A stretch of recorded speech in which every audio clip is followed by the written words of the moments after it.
Yeah. So welcome everybody to our evening's discussion. We have this marvelous book and wonderful writer with us, and I was just saying before the event that my sister, who was the happy recipient of the last book, uses it all the time, and she's absolutely delighted to have it. But thank you very much for coming back. I'm sure my sister will be even more pleased to have a second volume. Anyway, so over to you, and thank you very much for coming. Çok teşekkür ederim. Am I alright to be here for everyone to see this? Merhaba, a very warm welcome to you all, and hello and merhaba to all our online listeners too. It's an absolute pleasure to be back here and having a chance to talk about Turkish cuisine, traditions. No problem. I'm so sorry. My name is Özlem Warren. I was born and bred in Turkey.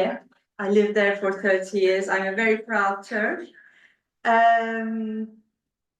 Studying at Stirling University and later on meeting my husband Angus, a very Scottish name. He was born in Beaumont, Texas. He's actually from Wiltshire, so we are a real mixture.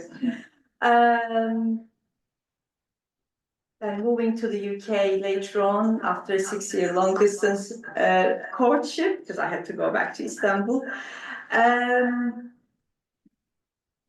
I found the platform to share our authentic, delicious Turkish cuisine, which unfortunately not very well known abroad. These days much better, but most folks associated back in early 2000s that we only eat kebabs and nothing else. We like kebabs, don't get me wrong, but we make beautiful zeytinyağlı vegetables cooked in olive oil, casseroles, dolmas, mezes, beautiful pilavs, and people were not aware of that. We were living in the US in the first part for 6 years in Austin, Texas, and then to the UK. And I realized there really is an opportunity to showcase what this rich, diverse cuisine is all about. Fast forward 20 odd years, I've been teaching all over the world, a privilege to teach Turkish cookery. First book, Özlem's Turkish Table. Second book, a celebration of Turkish vegetarian cookery, which really means a lot to me because, again, very well known abroad, the vegetarian side. Already translated in German and Dutch, and it's wonderful, really lovely to see people seeing that Turkish cuisine has as much as, say, Italian or Spanish or Greek cuisine, a part of that beautiful vegetarian or Eastern Mediterranean culture.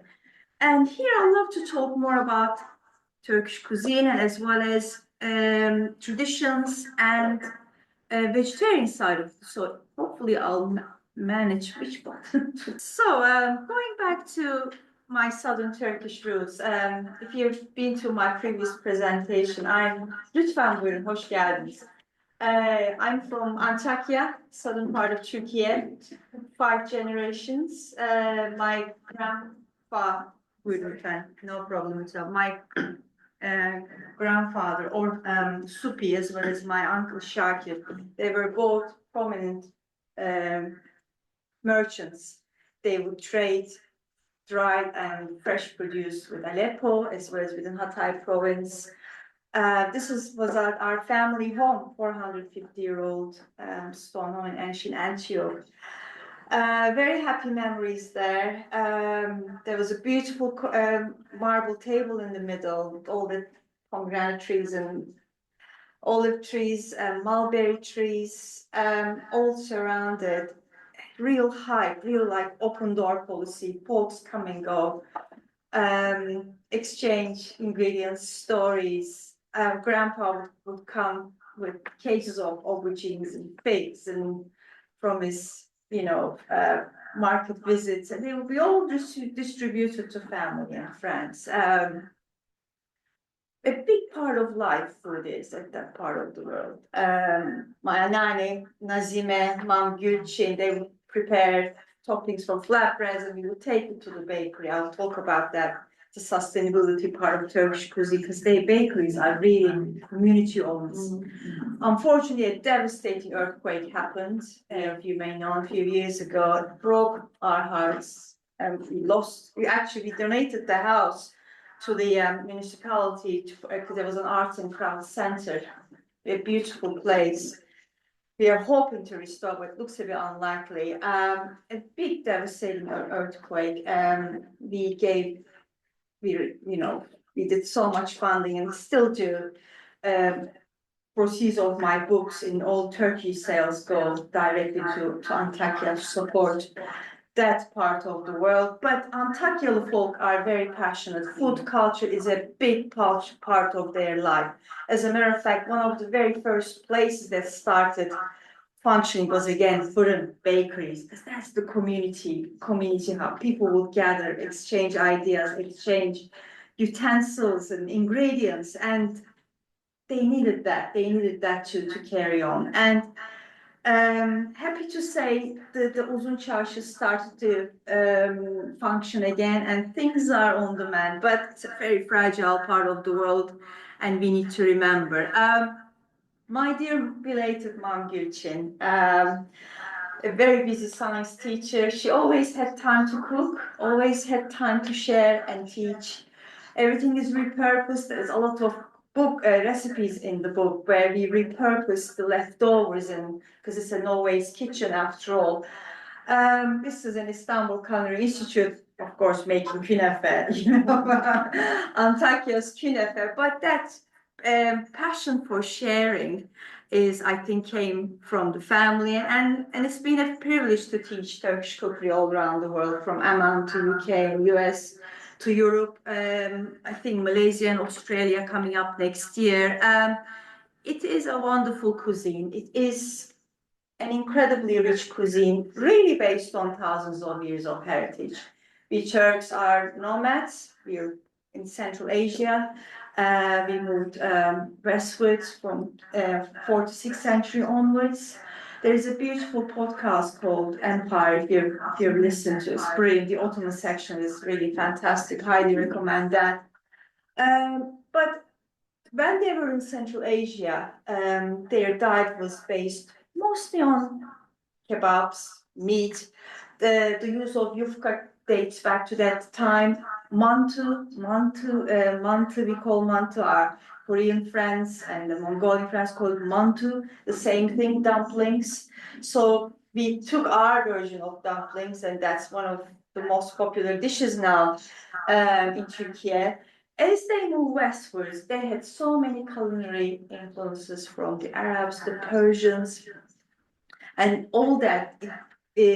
More and more ingredients came into the cuisine. But this is music to my ears, the fresh produce. The very first thing I do when I go back to Istanbul is going to Pazar, farmers markets. That abundance of seasonal produce, dry, fresh, nuts galore, çerez, olives, peynir, cheese. It's incredible variety, and we're very lucky having that. But of course, there were other elements that influenced the cuisine. Trying to move, but I am stuck. Again, oh dear. Okay, well, we are now moving westwards and coming towards the Ottoman era, I think, but what shall we do, Craig? Apologies, technology. But I can still talk about while we navigate that. So Seljuks entered the first Ottoman tribes in Anatolia. Of course, a very, very rich, fertile land, incredible civilizations that passed through, an incredible legacy. Eastern Roman Empire, Byzantine Empire at that time. Again, coming with a very rich heritage. And once Ottomans conquered Istanbul, it literally changed an era. That was the fall of the Byzantine Empire and the start of the Ottomans, but Ottomans knew that they did get this incredible legacy from the richness of the cultures and the civilizations in Anatolia. They not only cared building a massive empire, but the food was always a big focus. If you've been to Topkapı Palace, if you've seen the kitchens, you understand what I mean. Under that 10 domes, that incredibly big imperial kitchens in their heyday in the 17th century, they fed 10,000 people a day, 1,300 chefs and sous chefs in Topkapı Palace kitchens would prepare food. There was a helvahane, where they made the desserts. There was, special sections for making syrup and sherbet and börek and pilav and incredible richness. But that richness also comes from the diversity of the ethnic communities, isn't it? Incredible. They welcomed the Sephardic Jews, which brought and enriched the cuisine because they brought in their traditions. There was the Istanbul Rose, the Orthodox Christians, and with their rich culinary traditions, the lamb tradition, the inclusion of olive oil, gently getting into the cuisine. Because in those days, Ottomans mainly used sadeya, the clarified butter. But the Jews and the Armenians and the Istanbul Rum folk, they ran the meyhanes, the tavernas, the meze tradition started hugely. Sorry, I'm on the screen, not the. Is it not a? We'll try later again. We'll try later again. Okay. So that was another richness, really, that brought in to the cuisine. So we have a lot to thank for to that time.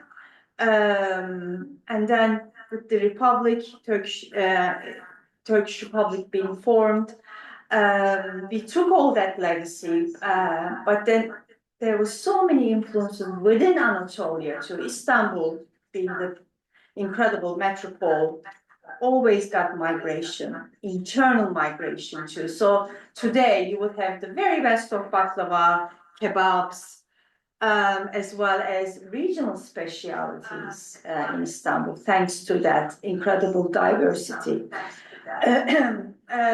So maybe I might start showing a few bits from here. So when we talk about the cuisine, Turkish cuisine, especially the vegetarian Turkish cuisine, I think we are very lucky in the sense that we have such rich soil. Turkey, a hugely diverse, fertile lands. We have the Three Sea, the Karadeniz, Black Sea, Sea of Marmara, Aegean, and the Mediterranean, providing a variety of bountiful fish.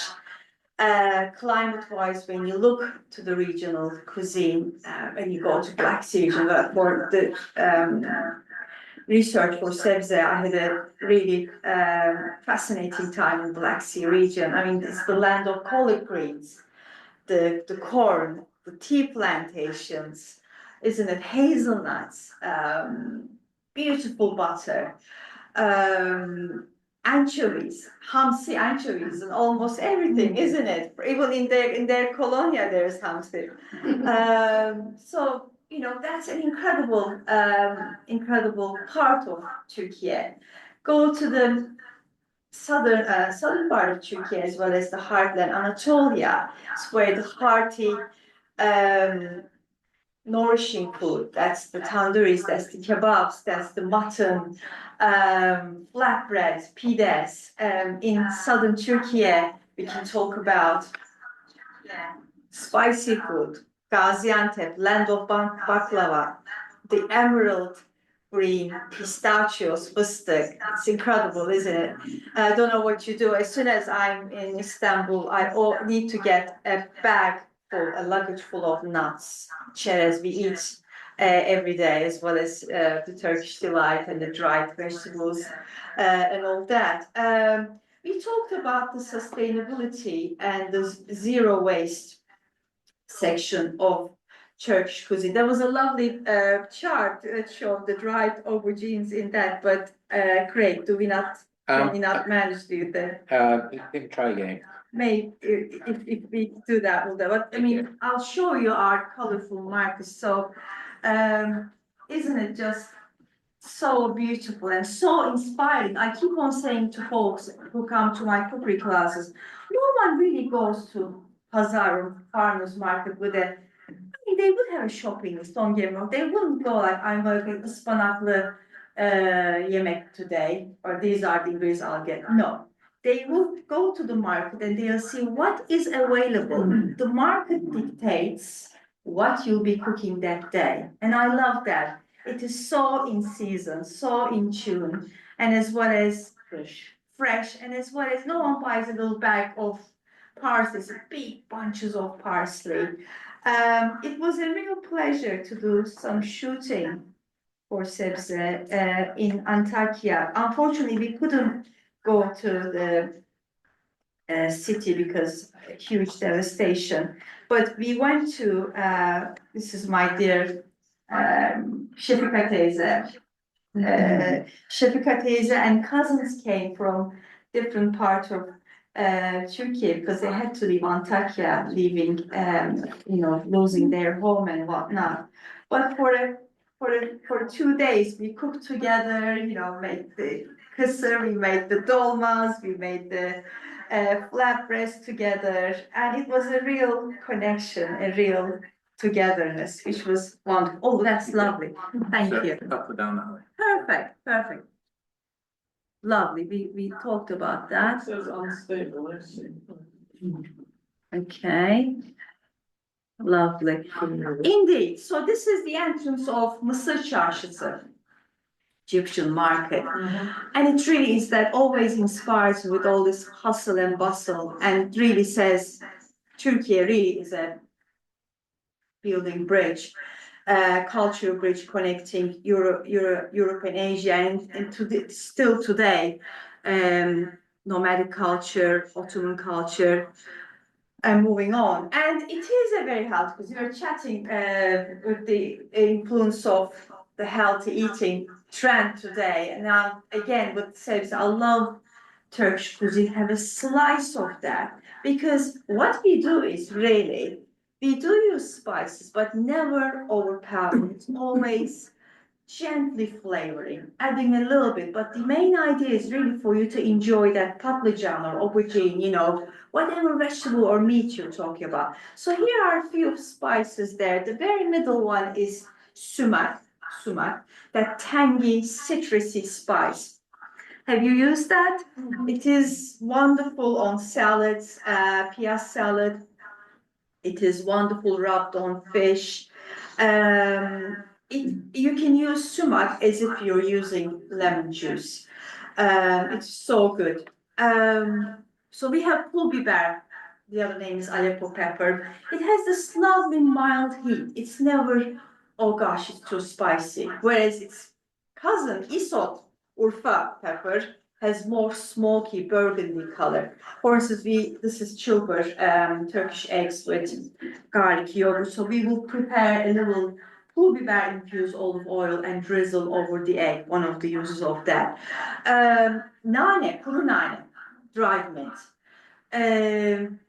Beautiful, refreshing taste. Not only in dips like cacık, but also in Antakya, we actually use it in making dishes. There's a lovely recipe called adesiye in Sebze, where we use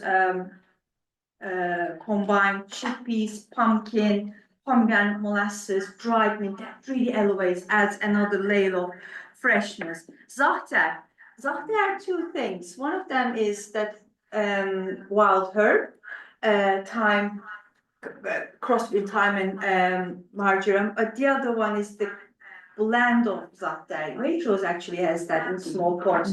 Blend of zahter. My grandma used to say there is over 40 ingredients in Zapter. I came up with about 10 of them, like crushed chickpeas, sesame seeds, cumin, what else? Pul biber. Beautiful, beautiful mixture that really adds extra layers of flavor. No, am I going backwards? I think we talked about that. Talked about the Ottoman Palace period, and let's talk about some important categories of Turkish cuisine. Çorba, soups. I never forget my dear father Orhan, no matter how big feast he's having, he had to have his çorba to start with the day. It is important. During the Ottoman times, there were çorbacı, stalls everywhere and special sections just making çorba. When we have some wonderful çorba like ezogelin, hoş geldiniz. Ezogelin çorbası, spicy bulgur and lentil soup, which could be actually a hearty meal or hearty start of the day when you, if you're in Anatolia, and even in Istanbul, you might be offered different varieties of çorba to start your day. There is a wonderful Zonguldak specialty, chestnut and pumpkin soup, which I did not know. Lebeniye soup with chickpeas, again with that infusion of pul biber oil that adds another layers of flavor. Dips, huts, and cold mezes, an important part. Meze meaning pleasant taste that we borrow from the Persian.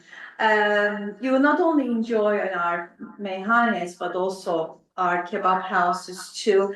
And the beauty is that they really are delicious. They really are healthy because mostly made with fresh ingredients and olive oil. And one of the joys, I think, that they can be all prepared ahead, isn't it? We all live busy lives, and that really saves so much time. A favorite category is zeytinyağlı vegetables cooked in olive oil. Again,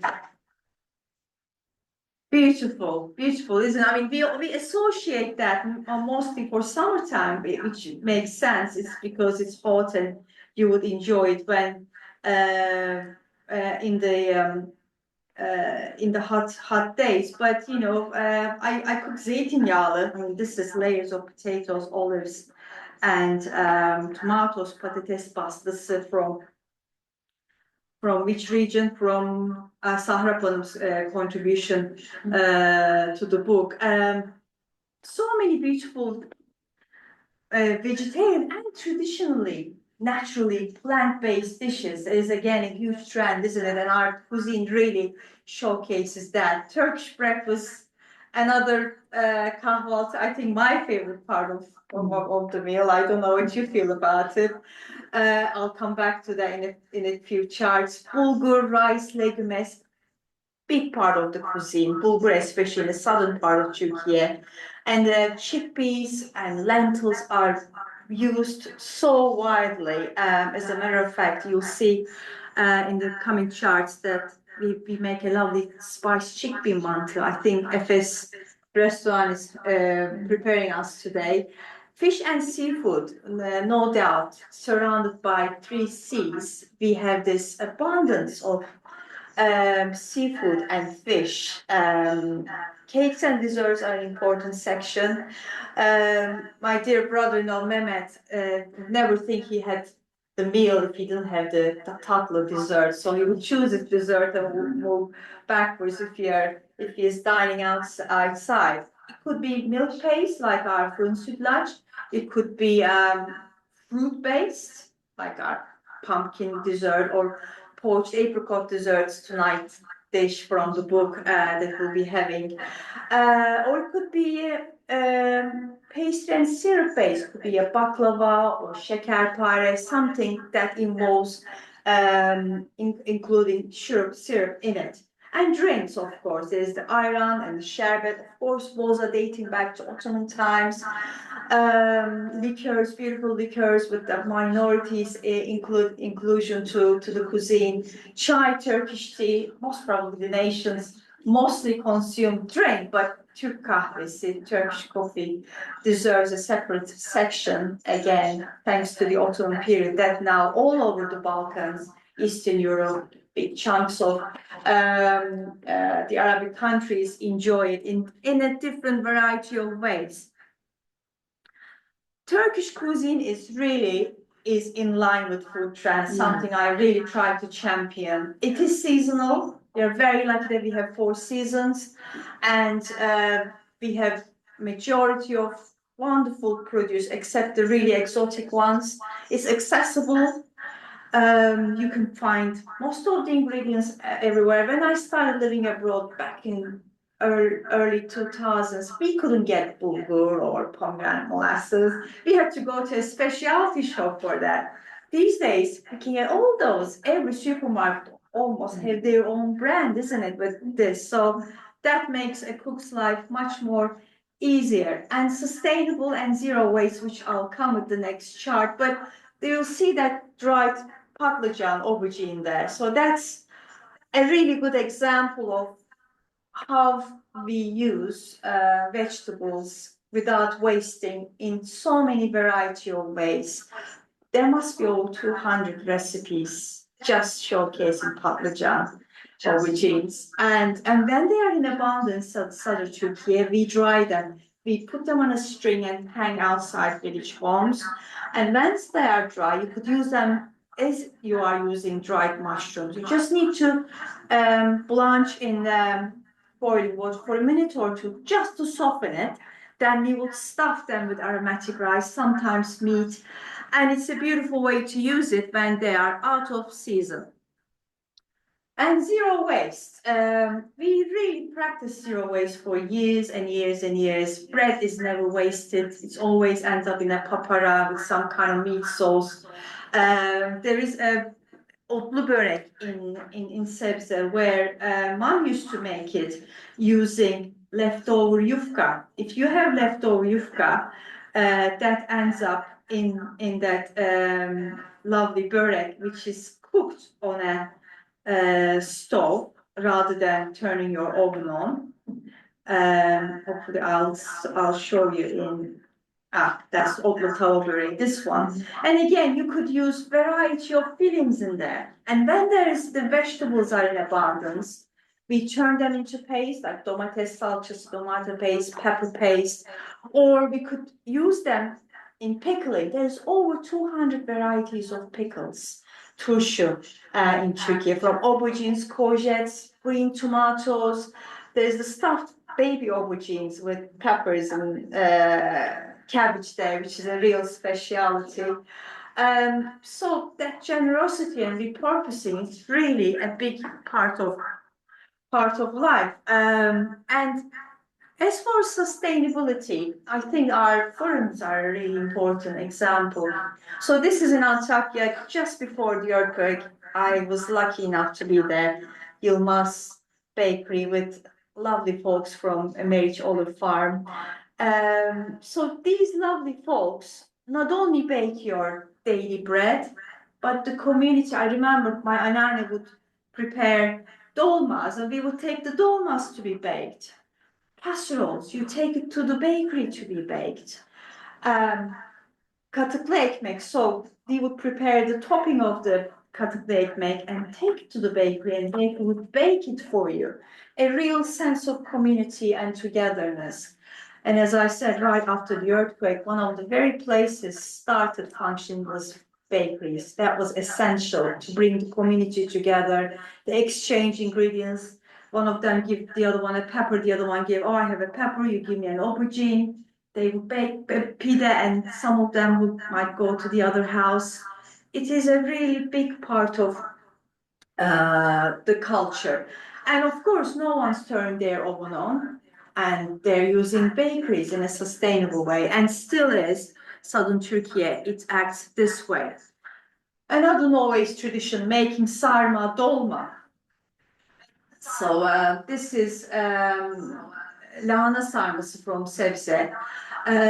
But what we do is put all that hard stalks that we can't roll, we chop them and use the filling to make almost deconstructed sarma. So when we were shooting Sebze in London, we came up with that. I actually cooked in the recipe. I cooked the stalks and things with the sauce, so you actually get two dish in one. So no part of the vegetable is wasted. This is exciting. We talked about different parts of the country, the variety and the diversity, and that really influences the flavors too. So this is cinnamon, that's the one that in your page, spiced chickpea mantı from the Bilecik region in Black Sea. Chickpeas is mashed, then combined with caramelized onions with cumin, and they make this little bowl shapes and bake it. And then have a tomato-based sauce and bake it again. We have such a rich regional cuisine. If you go to Black Sea, you really feel and see the presence of cornbread. Anything to do with corn is a big part of the food. Kaygana crepes, I don't know if you ever had that. They are lovely, the savory kaygana crepes, kuymak. Really special. Usage of collard greens, use of beautiful butter, that collard cheese that ends up in their beautiful pita. Climate as well as the ethnic minorities live there, of course, have a massive influence on that. Tea plantations. And if you go to the southern Turkey, as we talked about, there's more spicy, more Levant influenced foods there, really, from pomegranate molasses to biber salçası, pepper paste, variety of vegetables cooked in olive oil, and a lot of meat dishes too. But when you go to the Asian part, that's with the climate and the landscape, more gentle flavors, use of olive oil, the citrus, lots of fresh herbs, fish. Lighter, delicious flavors you will find. Southeast, eastern part of Turkey, is the middle part is really where the hearty dishes, lots of mutton, lamb-based dishes, tandouris, flatbreads, pides, bulgur dishes appear. And in terms of more ingredients, if you look at it, we talked about pomegranate molasses, nar ekşisi. My grandma used to make hers because she had all these beautiful, bountiful pomegranate trees in the garden. You do need quite a few pomegranates to turn into pomegranate molasses because it needs to be cooked, boiled down to a really thick syrup. But you can get it in many supermarkets these days. Use of dried fruit. There's apricots, there's figs there. The apricots actually, especially, and the figs and the fruit, mostly used during the Ottoman times in the cuisine because they didn't have the tomatoes and the aubergines and whatnot until late 18th century. So a lot of fruit ended up, and I wished we had continued that. We unfortunately lost that, all this beautiful quince dolmas and stuff like that. But we still use a lot of nuts, legumes, pine nuts that appears in our dolmas, as well as our iç pilav, that lovely special rice with pine nuts as well as fragrant herbs. And kısır, I suppose, is very special meal, spicy bulgur wheat salad, and bulgur is hugely used in southern Turkey. But again, throughout Levant, you see a variety of it, isn't it? That it comes as tabbouleh in the Middle East, where it's more on the herb side rather than the bulgur side. It's richer on the herb side. So that's kahvaltı, Turkish breakfast, something that I so miss. And the first thing we try to do is gather family, have a big Turkish breakfast. Eggs done different ways, böreğs, simit, chai, of course. You need to wash it down with glasses and glasses of chai. And it really is so healthy when you look at it. Of course, we have our kaymak, we have our honey, we have our treats. But overall, compared to many other breakfast traditions, ours is really healthy. And desserts play an important role too in Turkish culture. Again, we need to date back to the Ottoman times. There was helvahanes in the Ottoman palace kitchen. That their sole job was to make desserts. So they helvas, semolina helva, for instance, evening helvas would appear not only in religious festivals, but also it's a very special food when you have a loved one, you lost a loved one for bereavement family. We would make a big pot of helva and distribute to neighbors and family and friends. Weddings, there would always be some kind of baklava or some kind of special sweet treat and family traditions. Desserts are important part of the cuisine. But Türk kahvesi, Turkish coffee, I think, deserves a very special mention. It was my dear mother's favorite drink. She was based in Istanbul, and I'm here. Her even in her later fragile times, whenever I used to make mine, I would call her and say, "Anneciğim, I'm making my Türk kahvesi. Have you had yours today?" So during that gentle brewing of Turkish coffee, we would talk about who is coming, the latest gossip, what is cooking in the house, and it is a connection, isn't it? Today, coffee is so much associated with being on the go, grab and go, and run, run, run. No, Turkish coffee, you need to sit down, pause, enjoy every sip with good company. And as we say, bir fincan kahvenin 40 yıl hatırı vardır. The memory of a good cup of Turkish coffee lasts 40 years. Of course, the traditions, rituals attached to it, isn't it? That when a gentleman would like to get married to a lady, the permission. My husband, Angus, went through that, and he did drink it very early in the morning. He couldn't sleep the next 2 days apparently, but he got his permission. So it is important and it is memorable, and it is to be celebrated. And of course, Turkish hospitality. That's my grandma Nazime and sister Nimet, family there. I grew up with a family in Antakya that meal times, you always expect folks. My grandma would always put 2 or 3 extra plates on it, and she always knows someone would knock the door and said, "Oh, yemek yiyorsunuz, buyurun hoş geldiniz.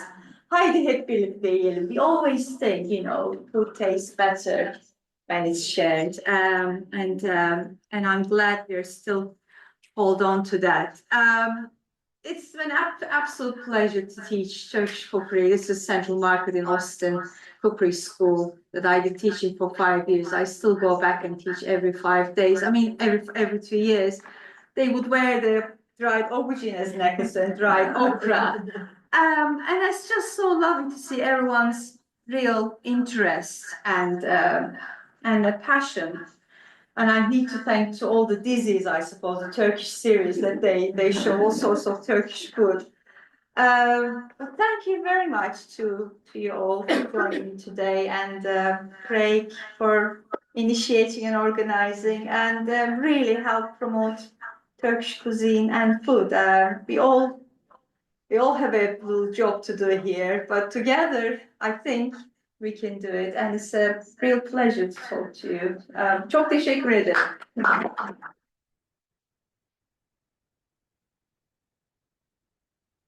I'll be very happy to answer. I have some books here if anyone wants. I'll be happy to sign. Any questions? Good. Which maybe very simple question, or simple-minded questions. You mentioned that tomatoes didn't actually arrive until the late 18th century. I think so. Aubergines, tomatoes. Yeah. So aubergines as well. Yeah. And what about peppers, potatoes? Yeah. So, funnily enough, during the Ottoman times, they had all the cabbages, all the leeks, bamya, but tomatoes, peppers, aubergines, they all came from America, so they really came later on. Hence, when you look to Mariana Yerasimov's book, or Mary Ishmael's book, there's the quince, there's the cabbage and all that, but But then once they arrived, we embraced it fully. We ended up 200 different varieties of dishes with patlıcan. It's incredible. But follow on from that then is, you have the peasant salad, the choban salad, which is basically tomatoes and Cucumbers, yes. So what were the poor peasants eating until tomorrow? What he did was that, he literally picked up any herbs as he was, in the fields and with the sheep and whatnot.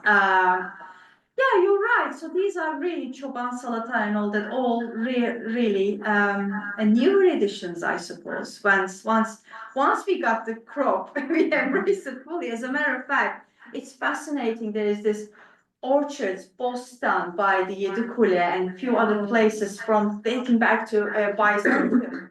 Still, there are a few farmers, making crop out of them. It's incredibly fertile. And I do culinary tours a couple of times a year, and we did visit the farmers at that time. It's just fascinating, just by the city walls, that rich, fertile land.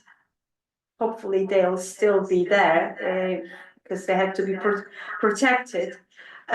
So those orchards, I mean, in Arnavutköy, there were the çilek, isn't it? The strawberries, and in Kanlıca, that area, there were other things. So every part of Istanbul had some kind of bostan and orchards that they fed not only the palace, Ottoman Topkapı Sarayı, but also, folks would have that. So we did have that tradition, but it wasn't as rich as, today. I mean, today, when you go to any Beşiktaş Pazarı or any market, the variety of produce is incredible. We still get all that, we still have Karadenizli folk would bring their collard greens, or olives might come from the Aegean. But especially Istanbul, Marmara, Trakya really is the back garden of Istanbul. So, the cheese and whatnot and many produce would come and feed the city. Istanbul always had been fed, isn't it, throughout Byzantium, Empire and the Ottomans. They, being a harbor city, they always had the luxury of getting the very best of produce, and Sultan was sole controller of the spice route, and so the very best of the spices would come to the city too. You have to remember as well, asking about peasant food, is that tea really got into the villages after the Republic, very recently. True. Very recently. So until that point, they were basically at breakfast, they would just drink soup. Yeah, So, soup for was a big example, part of breakfast. A Yeah. soup made with cracked sweet and yogurt. for Yeah, example. absolutely. Still doing Anatolia. Yeah. But no tea notice, and they knew about herbal teas, of course, but Yeah. it wouldn't be ritualized in that. Yeah. So the growing in the Black Sea region was. After the Republic, Oh, it was yeah. introduced by. Yeah. Very much. Rize and all that big, beautiful tea plantations. And then it became part of the democratization that came to Turkey with the Republic, you see, because everybody could share a glass of tea together. Yeah, So the quote about the rich is very well made, it actually helped create a sense of Turkish national consciousness. absolutely. That's something new. So tea wasn't in existence as a bonding element in the Ottoman Empire at all. Yeah. And it was not tolerant to be tea drinkers forever. No. Really, it's the late, Coffee came before tea. yeah, much before 16th century, isn't it? Yeah. But isn't that also the case here? Because it's Same become here. so late. Yeah. The Ottomans actually bringing coffee here. Yeah, So yeah, in that respect, tea is always late. yeah, absolutely. Yes, absolutely. Absolutely. Yes. Absolutely. I mean, they couldn't conquer Vienna, but left the coffee beans and, Yeah. That's right. it's, coffee is a huge. It's a bit of the Very late. There's a fantastic documentary and it's called Spice Britain. You can find it on YouTube actually. And it tells you this story about Britain and tea coming late. Yeah, fascinating. But also about the Ottomans and how they did it. Yeah, yes, incredible, really. I mean, and I think that coffee culture is so vivid, there's a lovely book called İstanbul Lezzetleri. Geçmişten günümüze İstanbul Lezzetleri, in Istanbul if you get it. It's a beautiful book. And coffee, Türk kahvesi, has this incredible power that all the ethnic minorities that lived during the Ottoman times, and today unfortunately very, very minor numbers, they all drank Turkish coffee. say the Jews or the Istanbul might have with vishne liqueur in it. The Ottoman folk might have sherbet or whatever in it. But they all embrace that coffee culture, and I think it's so beautiful. Again, in Kurtuluş, when you go to Kurtuluş, you see Paskalya çöreği, Easter bread. Again dating back to Istanbul Rum period. That all year round, you get that. Sephardic Jews, börekitas or kashkarikas, you could still taste here and there. Unfortunately, numbers are low, very sadly, but that addition of the common, shared culinary heritage is, I think, so important, so special. Really is. So it's just enriched the cuisine hugely.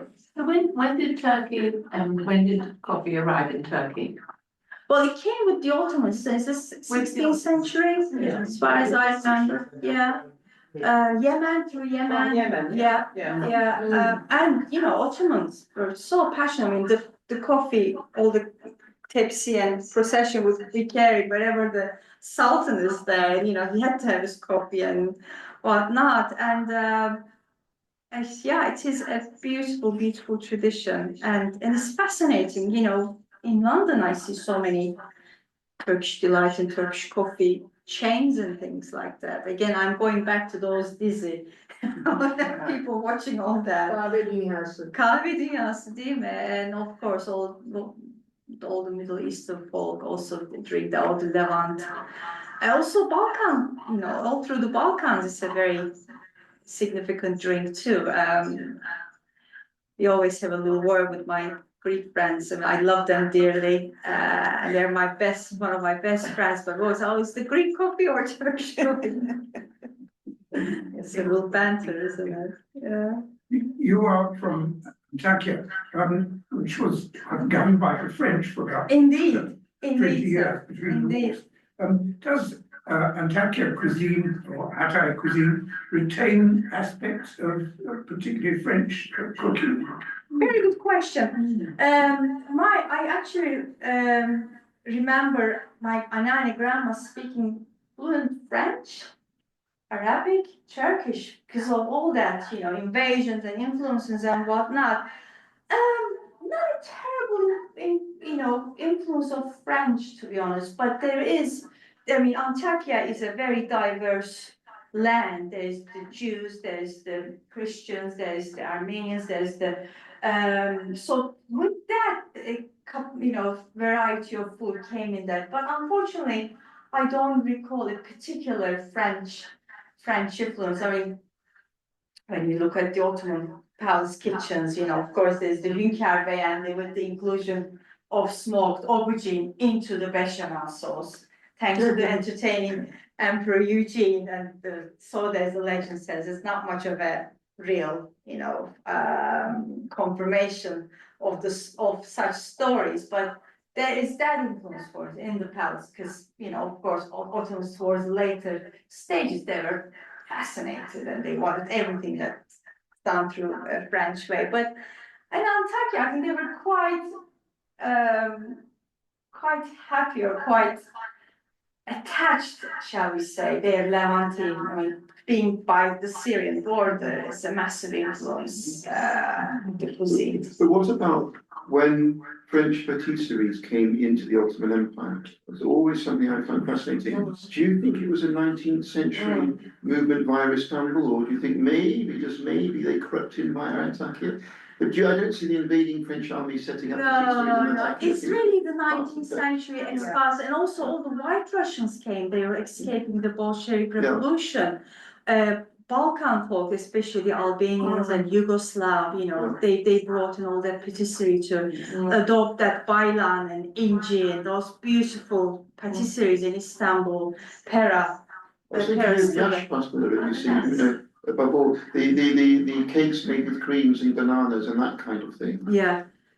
So French to me. yeah, it's again the 19th century, because unfortunately, when you talk about modern Turkish cuisine, there is more such that they want it to be like Western and European. There's all that mushroom sauce and cream and things like that appearing in the cuisine. But you still see that, but nothing really is as rooted as the traditional things. But there is a very rich patisserie culture, pastine, and I think again we need to really give credit to the minorities, the Jews and the the Armenians and Istanbul rooms running those, as well as folks migrated from Balkans, White Russians, Bulgarians, absolutely, Yugoslavs, they're all really,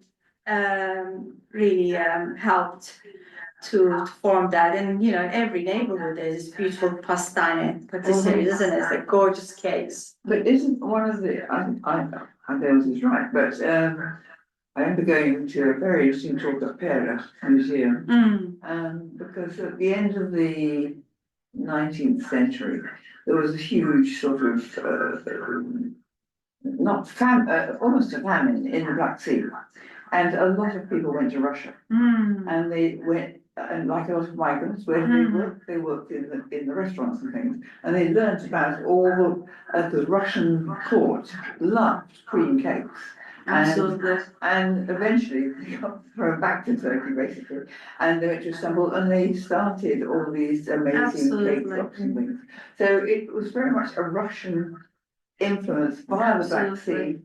Absolutely, I agree. It's Yeah, it's very really Like the fascinating. French going to Russia and then the Russians bringing it to Turkey. How extraordinary. It's fascinating, really. I mean, the more I read, the more I'm fascinated. It's beautiful, and I think that's the beauty. It's such a melting pot, especially Istanbul is. So unique in the sense that from 1950s all the internal migration came, isn't it, from Anatolia. Yeah, Hence you get the most beautiful lahmacun and the baklava and whatnot. and the kebabs. And the kebabs. They really came from the They south. really do. I mean, that's really started as of 1950s onwards. Yeah, Before that, not Istanbul before that. mutfağı really mostly mezes and zeytinyağlıs or iç pilavs and whatnot. Can I ask a question? It is still a very traditional food culture though. I mean, we do say, there's some new things that come in, Yeah. but they're real fads because if you really think about it, Turks do take pride. Hugely. Yeah, so The therefore- mantı, the casseroles, the köftes, Yeah. absolutely, absolutely. The reason I asked about that, because you mentioned disease quite a bit, Mm. has it really had an impact on you, the way in which Turkish food is being shown in social media? Hugely. So, for example, just Yeah. last week, I went to, just an anecdote, I went to Saffron Walden, I went into just a normal cafe, and on their menu, it said Turkish eggs. They were not Turks. They actually were That's, not you have eggs. to thank to They Nigel, used I it- think, it for was- that. Yeah, it's okay. But when I said, oh, that's really interesting, Yeah. I said, is it wrong? Have we done it wrong? But we like if you say chilber, but That's what I meant. And he said, I would love to change the name. So Yeah, brilliant. it's about that Yeah. tradition. Yeah, it's such an Instagrammable dish. Once Nigella put it, but then she gave the credit. She says chilber and this and that and whatnot. As a matter of fact, she posted about Sebze. I put simit there and mentioned chilber and whatnot, and she does give credit.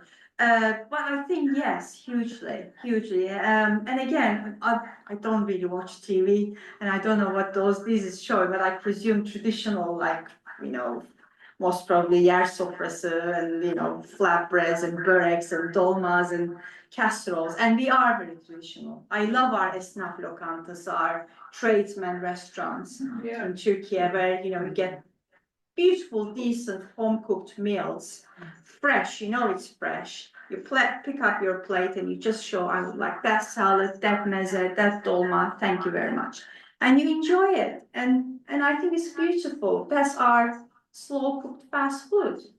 How lucky we are, in a way, Well, there is the McDonald's and all that. I was going to say, that's a bit of a romantic notion. Yeah.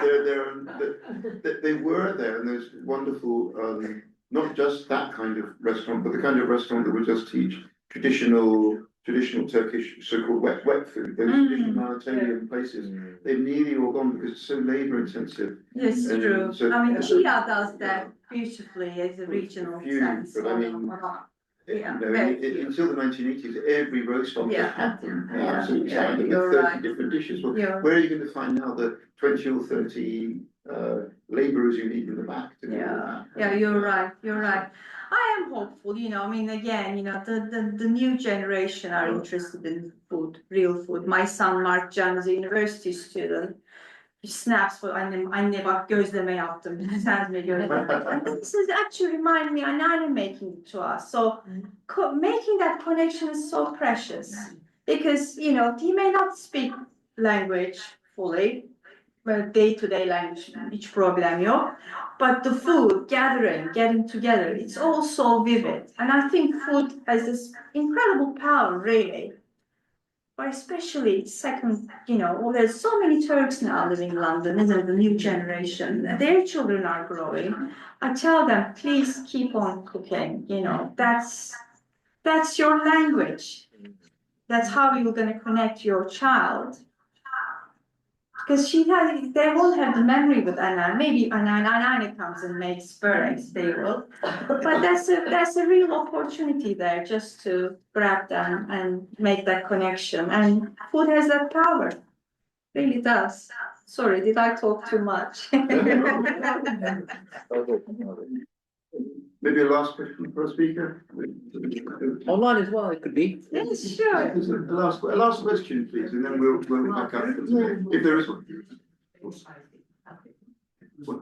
I've got a tiny one there. Do you know, to my shame, I didn't know one of the drinks that you showed. Sherbet, which one's No, it? sherbet, of course, is, well, that's the same as the English word, but what was the one, is it called Avram? Ayran. So I Oh, just my eyes were, my old eyes. Ayran. Sorry. Ayran. I don't know what happened in the drink.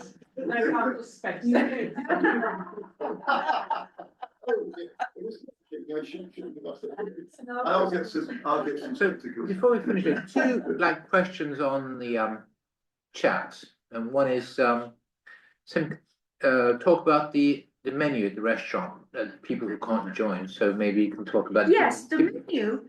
We did the menu, I think, a few things from the book. We have muhammara, Antakya's cevizli biber, which is, I'll try to find the photo, but I don't know if we can show. Muhammara, this one. Yeah. Red pepper paste, walnuts, olive oil. I think we had, I'm not quite sure, did we have courgettes with saute with garlic, kabak, carrots, walnuts, gherkins, a gorgeous meze, layers of, I think we had that one.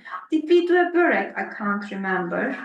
But we did have sini mantı, which is that spiced chickpea mantı from the Bilecik region. I'll try to find the image, this one, nohutlu tepsi mantısı. What else? We did do poached apricots. That's it for dessert, yeah. With kaymak, kuru kayısı tatlısı. It's so easy and really a lovely one. So we had that one. I can't recall what else That's it. we That's did. it. Maybe a börek we did. It might have been. I think there's a börek in there. And another question is, food as medicine traditions you grew up with or were passed down. So were there any food that was prescribed as a medicine? Oh, okay. I think kuymak. So it is similar to Black Sea's muhlama. Mom would make that. It's nurturing, good and always çorba. Always, either a tavuk çorbası or mercimek çorbası. That really was our sort of medicinal, like medicinal food. I don't recall sweet being in that department, but çorba and Okay. yeah. See, I do the two. One, I'm quite anemic, so every single morning my mom would take this huge dollop of pekmez. Oh, pekmez, true, molasses. That tahin pekmez is really powerhouse. Yeah. And the other one is if you have a cough, and I still do it sometimes, it tastes not so great, but again, a huge teaspoon of honey with some pepper. True, with lemon, yeah. Some nane limon, some, you know, mint tea and lemon. You're right, always a dollop of, bal, honey to, If I ran for low blood pressure. yes. Oh, actually, insulin I swear by sage tea for sore throats, Yeah. which I was first told of in Turkey. Yeah, true. Had a chai. What is sage in Turkish? Ay, Sage, doğru. Adaçay. Adaçay. Adaçay. Teşekkürler. Which is like mountain sage, it's not quite the same as the sage you have in England, it's slightly different. You can buy tea bags of it. Yes, true, you can. And I haven't had a bad throat since then, whether it's luck. But It must if work. ever I have a hint of one, I'll drink. You'll do I mean, it's that. just- I don't like it, Oh, but it helps. it's worth it. Clover as well, of course. Longer, of course, later, yeah. I think we should thank our speaker, we can, the Oh, conversation thank you. informally, thank others on the.